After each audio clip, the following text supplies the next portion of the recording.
అందరికీ నమస్కారం అండి. Welcome back to my channel Devi Telugu blogs. Last వీడియోలో కంటిన్యూషన్ ఈ వీడియో అండి. అయితే ఆదివారం హౌస్ అంతా క్లీన్ చేసుకున్నాను కదా. ఇంకా సోమవారం పిల్లలకి స్కూల్ కాబట్టి ఫస్ట్ అయితే వాళ్ళకి క్యారేజ్ కోసం లంచ్ అయితే ప్రిపేర్ చేస్తున్నాను.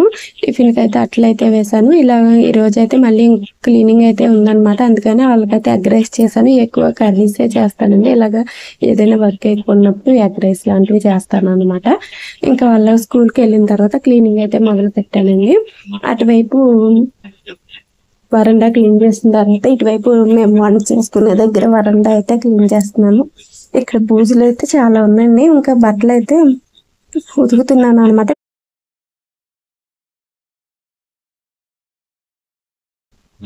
ఇంకా వాటర్ అయితే కరెంట్ లేదనమాట. ఆ రోజు ఉదయం నుంచి సర్లే కుళాయి వస్తుంది కదా అని చూస్తే ఈ కుళాయి కూడా రాలేదనమాట. ఈ రోజు అయితే నీళ్ళ కోసం చాలా ఇబ్బంది పడాల్సి వచ్చింది. వాటర్ లేనప్పుడే మనకు వాటర్ విలువ తెలిసిందండి. మాకు కుళాయిలు వస్తున్నాయి కదా, వాటర్ పట్టేసుకున్న తర్వాత చాలా మంది వాటర్ అనేది వేస్ట్ చేస్తూ ఉంటారు అనమాట. ట్యాప్లు అవి లేక అలా వదిలేస్తూ ఉంటారు. వాటికి ఏదో ఒకటి అడ్డంగా పెడితే సరిపోయేది. ఇలా వాటర్ లేనప్పుడు ఇబ్బంది పడాల్సి వస్తుంది. ఇంకా ట్యాంక్ లో నీళ్ళు కూడా అయిపోయాయి అనమాట. నేను ఉదయాన్నే ట్యాంక్ లో నీళ్ళు పట్టడం అయితే మర్చిపోయాను. ఇంకా నీళ్ళు లేక చాలా ఇబ్బంది పడాల్సి వచ్చింది. కొంచెం వాటర్ అనేది తక్కువగా ఉన్నాయి. ఇంకా గదులన్నీ కూడా క్లీన్ చేస్తాను అనమాట. క్లీన్ చేసేసి ఒక బకెట్ మంచి నీళ్ళు ఉన్నాయన్నమాట. అవైతే ఇంకా స్నానం అయితే చేశాను. ఇంకా ఈరోజు కుళాయి అయితే 2 సార్లు వచ్చిపోయింది అనమాట. నీళ్ళకి అయితే చాలా ఇబ్బంది పడాల్సి వచ్చింది. ఇంకా మాకు ఇక్కడ ఫ్రిడ్జ్ క్లీన్ చేసేటప్పుడు కూడా కొంచెం టెన్షన్గా క్లీన్ చేసేసుకోవాల్సి ఉంటుంది. వాటర్ అది వెళ్ళిపోతుంది కదా. ఇంకా దుమ్ము అది దులిపాను కాబట్టి నీట్గా కడిగాను అనమాట. ఇంకా నాకు ఉండటానికి అయితే ఒకటే గది కానండి. ఇలాగా బయట వాషింగ్ మిషన్ ఇవన్నీ పెట్టుకుంటే చాలా ఇరుగ్గా ఉంటుంది. వాషింగ్ మిషన్ ఇంతకుముందు బయట పెట్టాను. అయితే వర్షాకాలం కదా, మాకు వాటర్ అంతా కూడా గుమ్మం హైట్ వరకు వచ్చేస్తుంది అనమాట. మళ్ళీ వాషింగ్ మిషన్లోకి వెళ్ళిపోతాయని లోపలైతే పెట్టాను. మాకు ఈ తలుపు కూడా సరిగా రాదనమాట. ఇంకా అలానే అడ్జస్ట్ అవ్వాల్సి ఉంటుంది. ఇంకా క్లీనింగ్ అన్నీ కూడా నేనే చేసుకోవాల్సి ఉంటుందండి. శుభ్రంగా లేకపోతే బాగోదు కదా. ఇంకా మొత్తం నేనే క్లీన్ చేసేసుకోవాల్సి ఉంటుంది అనమాట. ఇంకా నేను స్నానం చేసిన తర్వాత నెమ్మదిగా కుళాయి అయితే రావడం మొదలుపెట్టింది అనమాట. ఇంకా దేవుడి దగ్గర దేవుడి పటాలు క్లీన్ చేయడానికి వాటర్ అంతా పట్టేసుకుని బయట వాటర్ పట్టుకుంటే దేవుడి పటాలు అవి క్లీన్ చేసేసుకుని ఇంకా పూజ అయితే చేసేసుకున్నానండి. ఇంకా తర్వాత ఇంట్లో సామాన్ అంతా కూడా అంట్లు అవి క్లీన్ చేస్తాను కదా, అవన్నీ ఎక్కడ పెట్టేశాను అనమాట. ఇంకా హౌస్ అంతా కూడా క్లీనింగ్ అయితే అయిపోయింది. నెక్స్ట్ డే మంగళవారం కాబట్టి, శ్రావణ మాసంలో మొదటి మంగళవారం కాబట్టి ఇల్లంతా కూడా ఇంకా ముందు రోజే క్లీన్ చేసుకున్నాను అనమాట. ఇంకా పూజ సామాన్లు అయితే కడగాలి. ఇంకా అవి నెక్స్ట్ డే క్లీన్ చేద్దామని అయితే ఊరుకున్నాను. తర్వాత ముందు రోజు తాటిపూరలు వేసాను కదా, అవి అయితే ఇవన్నమాట. ఇంకా నేను టిఫిన్ చేసేసి షాప్కి అయితే వెళ్ళానండి. ఈరోజు హెల్త్ ఇంకా ముందు రోజు ఈరోజు పని ఎక్కువ వల్ల వెళ్ళి మళ్ళీ హెల్త్ బాగా నీరసంగా అనిపించి వచ్చేసాను అనమాట. ఆ రోజు ఇంకా షాప్కి వెళ్ళాలి. ఇంక ఇంట్లో బట్టలు అయితే మడత పెట్టకుండా అలానే ఉన్నాయి కదా, బట్టలన్నీ కూడా మడత పెట్టేశాను అనమాట. ఇంక ఇది వచ్చేసి శ్రావణ మంగళవారం రోజు అనమాట. ఈ రోజు అంటే ఇంకా ఉదయం లేచి హౌస్ అంతా కూడా క్లీన్ చేసేసుకుని ఇంకా పూజ అయితే చేసేసుకున్నానండి. సాంబ్రాణి ధూపం అయితే వేస్తున్నాను ఇక్కడ. ఈ సాంబ్రాణి ధూపం వేసేసరికి మంచి టెంపుల్ ఫీలింగ్ అయితే వస్తుందండి. చాలా అంటే చాలా పాజిటివ్గా ఉంటుంది అన్నమాట. అలాగే వర్షాకాలంలో మనకి తడి చెమ్మ ఉంటాయి కదా, ఇలా దోమలు అలాంటివి ఫంగస్ అవి ఎక్కువగా పడుతూ ఉంటాయి తడి వల్ల.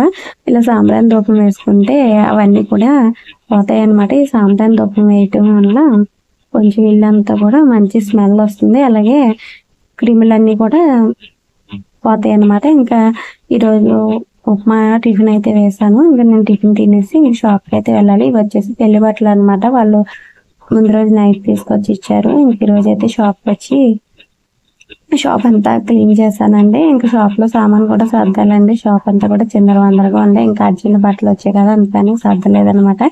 ఈ బ్లౌజ్ వచ్చేసి 4 days నుంచి స్టిచ్ చేస్తున్నానండి. స్టిచ్ చేయడానికి అవ్వలేదనమాట. దీనికైతే నేను ఇలా పైనుంచి నార్మల్గా పైపింగ్ అయితే వేసాను. వీడియో కోసమని వేసానండి. నేను ఎక్కువ ఇన్విజిబుల్ పైపింగే వేస్తాను. సో ఎప్పుడైనా ఇలాగ వేస్తాను అనమాట. ఇక్కడ హ్యాండ్స్ చూసారా, ఇన్విజిబుల్ పైపింగ్ వేసాను. అలాగే నెక్కి అలాగే నడుముకి కూడా ఇలా ఇన్విజిబుల్ పైపింగ్ అయితే వేస్తానండి. ఈ బ్లౌజ్ స్టిచ్ చేసేసిన తర్వాత వీళ్ళు పెళ్లి బట్టలు అని చెప్పాను కదా, వీళ్ళు మెహందీ గ్రీన్ సారీ ఒకటి స్టిచ్ ఇవ్వమన్నారు అనమాట అర్జెంట్గా. అందుకని లైనింగ్లు అన్నీ కూడా వాష్ చేసేసి ఇంక మధ్యాహ్నం ఇంటికైతే వెళ్ళి లంచ్ చేసి వచ్చేసానండి. ఈ రెడ్ కలర్ లైనింగ్ ఓపెన్ చేసి పెట్టేశాను అనమాట. అందువల్ల ఆరిపోయింది. మెహందీ గ్రీన్ లైనింగ్ అయితే ఆరలేదనమాట. అలాగే లైనింగ్లు మనము తడిపిన తర్వాత ఐరన్ చేయకుండానే ఈజీగా మనం కట్ చేసుకోవచ్చండి. మనం ఇవి ఆరబెట్టేటప్పుడు తీగ మీద మనకు ఫోల్డింగ్ ఎలా ఉంటుందో అలాగా ఆరబెట్టేసుకుంటే ఐరన్ చేయాలని పని లేదు. మరి నాకు ఇక్కడ ఎక్కువ లైనింగ్లు ఉన్నాయి కాబట్టి నేను హ్యాంగర్ మీద ఆరేసానండి ఫోల్డింగ్ మీద.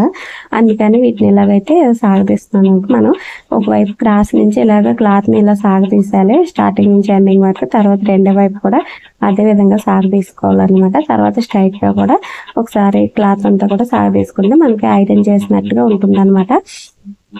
ఇంకా ఈ గ్రీన్ది ఆరలేదన్నమాట. దీన్ని కూడా ఒకసారి ఇలా సాగదీస్తున్నాను. ఇంకా తడిగా ఉంది కదా ఐరన్ చేద్దామని ఐరన్ అయితే చేస్తున్నానండి. ఈ తడి అంతా ఆరిపోతుందని. అయితే ఐరన్ చేసినప్పుడు మనం చాలా జాగ్రత్తగా ఉండాలండి. తడి క్లాత్లు అయితే ఐరన్ చేయకూడదు. ఈ ఐరన్ చేసేటప్పుడు నాకైతే కరెంట్ షాక్ కొట్టింది అనమాట. ఏం చేస్తాను, ఐరన్ చేస్తుంటే మనం ఒక హ్యాండ్తో ఐరన్ చేసేటప్పుడు రెండో హ్యాండ్తో క్లాత్ అనేది చేత్తో పట్టుకుంటాం కదా, అలా చేత్తో పట్టుకున్నప్పుడు ఈ తడికి ఈ బాక్స్ అనేది షాక్ కొట్టింది అనమాట. ఈ బాక్స్ చాలా ఓల్డ్ అనమాట.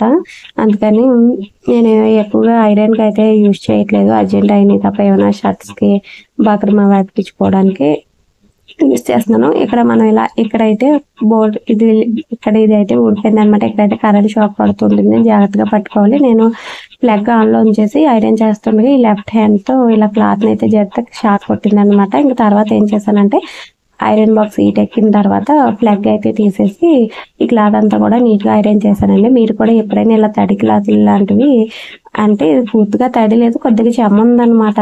అయినా కానీ తడి అంటే మనం కరెంట్తో చాలా జాగ్రత్తగా ఉండాలన్నమాట.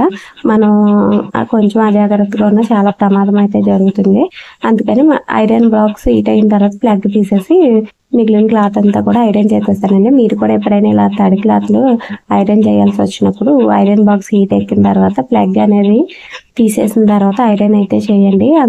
దానివల్ల మనకి ఎటువంటి ఇబ్బంది లేకుండా ఉంటుంది అనమాట. ఇంకా బ్లౌజ్ అయితే స్టిచ్ చేస్తూ ఉండగానే కరెంట్ అయితే పోతూ ఉందండి. అర్జెంట్ బ్లౌజులు ఇలా పని ఎక్కువగా ఉన్నప్పుడు మాత్రం కరెంట్ అయితే చాలా ఇబ్బంది పడుతుంది అనమాట. కరెంట్ వస్తూ పోతూ ఉంటుంది. ఇంక ఇక్కడ బ్లౌజ్ అయితే స్టిచ్ చేసి ఇంటికి తీసుకొచ్చేసానండి. వాళ్ళు అయితే ఇంటికి వస్తారని ఇంటికి తీసుకొచ్చేసాను. ఇక్కడ హెమ్మింగ్ అయితే చేసేసానండి. బ్లౌజ్ అయితే 10 to 15 కట్ పెట్టాను అనమాట. ఇంకా థ్రెడ్స్ అవన్నీ బ్యాక్ థ్రెడ్స్ అవన్నీ కూడా ఇలా అయితే పెట్టేశాను. బ్లౌజ్ అయితే చూడడానికి లుక్ అయితే చాలా బాగుందండి. బ్యాక్ సైడ్ కూడా లీఫ్ వీనెక్ ఇచ్చాను అనమాట. చాలా బాగా వచ్చింది. ఇదండి వాళ్ళ వీడియో నచ్చితే లైక్ చేయండి. Thank you for watching.